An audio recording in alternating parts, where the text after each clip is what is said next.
So Chicago was a war zone back then too, huh?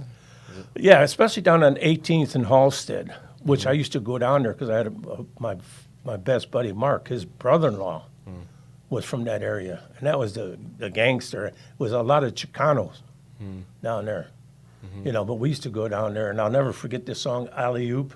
Remember that song "Alley Oop"?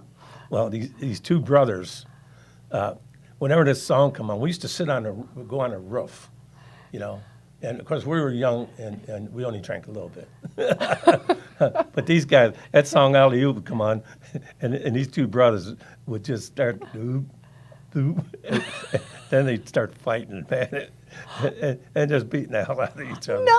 Oh, it was crazy. And they had a lot of drag races down there. There was North Avenue that ran all east and west to the beach. And out at the end where Cicero was like the end of town and end of Chicago, basically. And then after that, they had where it was called Skips. It was one of these, with the trays and the girls bringing. It was like where they used to go out there to drag, And that was before O'Hare Airport had that crossover and stuff.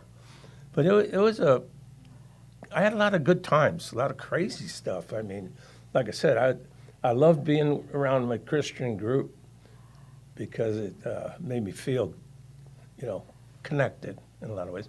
And then my athletic group was just a lot of fun, playing a lot of sports and enjoying that part. And then the bad boy group was just at night when we hang around, But the thing of it is, even when I was a kid, we had respect for the law, and we had respect for, our neighbors could beat our butt.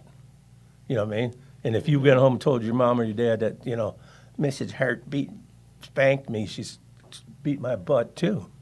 Because it's... You got it twice. Well, the neighborhood, it's like my mom always say, you get caught by the cops, tell them to keep you. You don't want to come home. It's old school parenting, huh? Yeah, it was, but it was a good life. I mean, it was all I knew. Yeah. The only thing I knew deep down, there was a better place. I knew there was some place other than Chicago that had to be, and that's kind of when a little bit of the TV was getting on, and you were learning more.